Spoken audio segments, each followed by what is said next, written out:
നമ്മൾ ഒത്തിരി പേര് പറഞ്ഞു കേട്ടിട്ടില്ലേ, നിന്റെ നാക്ക് പൊന്നാവട്ടെ എന്ന് ഇല്ലേ? അതായത് ഉദാഹരണം ഞാൻ പറഞ്ഞുതരാം. ചില വീട് പണിയൊക്കെ നടക്കുമ്പം വീടിന്റെ പ്ലാനൊക്കെ വരച്ചു കഴിയുമ്പോൾ ചിലരെ കാണിച്ചു കൊടുക്കുമ്പോൾ അവർ പറയും, ഓ എടാ എത്രയും പെട്ടെന്ന് നിന്റെ വീട് പണി പൂർത്തിയാവട്ടെ എന്ന് പറയുമ്പോൾ ആ വീട് പണിയണ ആൾ പറയും, ഓ നിന്റെ നാക്ക് പൊന്നാവട്ടെ എന്ന് പറയും ഇല്ലേ? അതേപോലെ ജോലി കിട്ടാൻ സാധ്യതകൾ ഇങ്ങനെ അപേക്ഷിച്ചിട്ടുണ്ട്, എനിക്ക് കിട്ടാൻ സാധ്യതയുണ്ടെന്നൊക്കെ പറയുമ്പോൾ നമ്മൾ പറയും, ആ നിന്റെ നാക്ക് പൊന്നാവട്ടെ. അങ്ങനെ നാവിനെ നമ്മൾ ഭയങ്കര പോസിറ്റീവായിട്ടും പറയുന്ന അവസരങ്ങളുണ്ട് അല്ലേ? അപ്പോൾ അവരുടെ മനസ്സിലുണ്ടാകുന്ന ആ സന്തോഷമാണ് അത് ഇല്ലേ? ആ സന്തോഷം അത് നമ്മളിലേക്ക് ഒന്ന് സ്പ്രെഡ് ചെയ്ത് വരിക ചെയ്യണം ആ സന്തോഷം.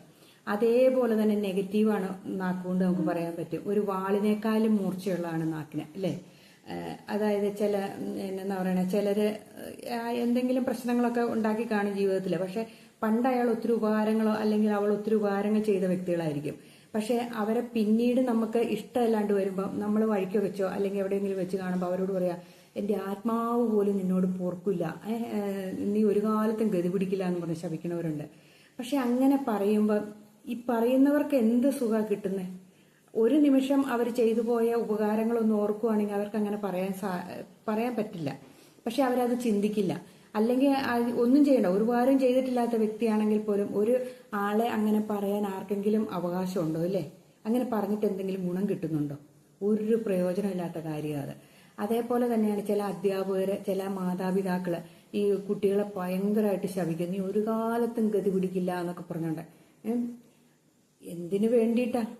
ആകെ കുറച്ചു നാള് ഈ ലോകത്ത് ജീവിക്കുന്നു, പക്ഷെ അങ്ങനെ ശപിച്ചിട്ട് എന്ത് കിട്ടാൻ അവർക്കില്ലേ?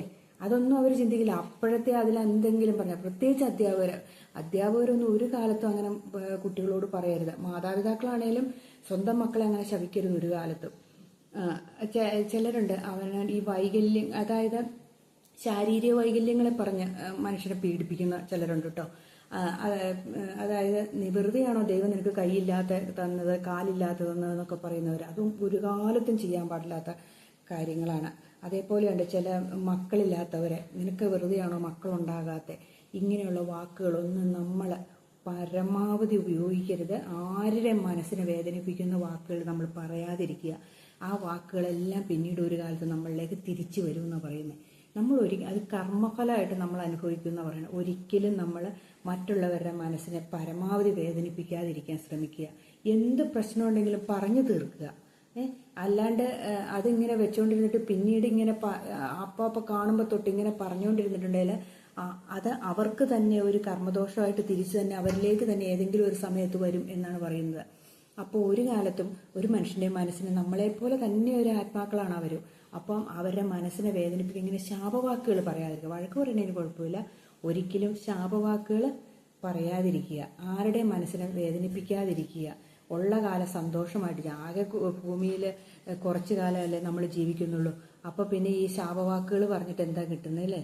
അപ്പോൾ ഉള്ള കാലം സന്തോഷത്തോടെ ജീവിക്കാൻ ശ്രമിക്കുക. നമ്മുടെ കർമ്മഫലം ഇല്ലാതാക്കാൻ സാധിക്കില്ല, അത് അനുഭവിച്ചേ തരുള്ളൂ. പക്ഷേ നമ്മൾ പീലീലയുടെയൊക്കെ ജ്ഞാനപ്പാനെ ഒന്ന് കേട്ടു നോക്കിയേ, ഓഡിയോ ഉണ്ട്, അതൊക്കെ ഒന്ന് കേട്ടു നോക്കിയേ. ഒരുമാതിരിപ്പെട്ട ദുഷ്ടപ്രവൃത്തി ഒന്നും നമ്മൾ ആരും ചെയ്യില്ല. എല്ലാ മതങ്ങളിലും കണ്ടിട്ട് ഇങ്ങനെ മറ്റുള്ളവരോട് സ്നേഹം, സഹാനുഭൂതി ഒക്കെ പറഞ്ഞ് എല്ലാ മതങ്ങളും, ക്രിസ്ത്യൻസിലുണ്ട്, മുസ്ലിംസിലുണ്ട്, ഹിന്ദുക്കളിലും ഉണ്ട്. പക്ഷെ മനുഷ്യൻ അതൊന്നും ചെയ്യില്ല. മനുഷ്യൻ മറ്റുള്ളവരെ എന്താ പറയണ, മാനസികമായിട്ട് പീഡിപ്പിക്കുക, ശാരീരികമായിട്ട് പീഡിപ്പിക്കുക ഒരു വിനോദമാണ്. അപ്പം നിങ്ങൾ ആ ജ്ഞാനപ്പാനെ ഒന്ന് വെച്ച് കേട്ടു നോക്കി, ചുമ്മാ ഓടിയോ കേട്ടു നോക്കി. അപ്പം നമുക്ക് മനസ്സിലാകും നമ്മുടെ ജീവിതത്തിൽ എന്തൊക്കെ മാറ്റങ്ങൾ, നമ്മൾ എങ്ങനെയാ ഇങ്ങനെ ആയെന്ന് നമുക്ക് മനസ്സിലാകും. ഞാനപ്പോൾ അതിങ്ങനെ ഇടയ്ക്കിടയ്ക്ക് കേൾക്കുമ്പോൾ എനിക്ക് തോന്നും, ഓ ശരിയാണല്ലോ, ഇങ്ങനെയൊക്കെയാണല്ലോ മനുഷ്യജീവിതം എന്ന്. ഒന്ന് ശ്രദ്ധിച്ചു നോക്കിക്കേ. ഓക്കേ.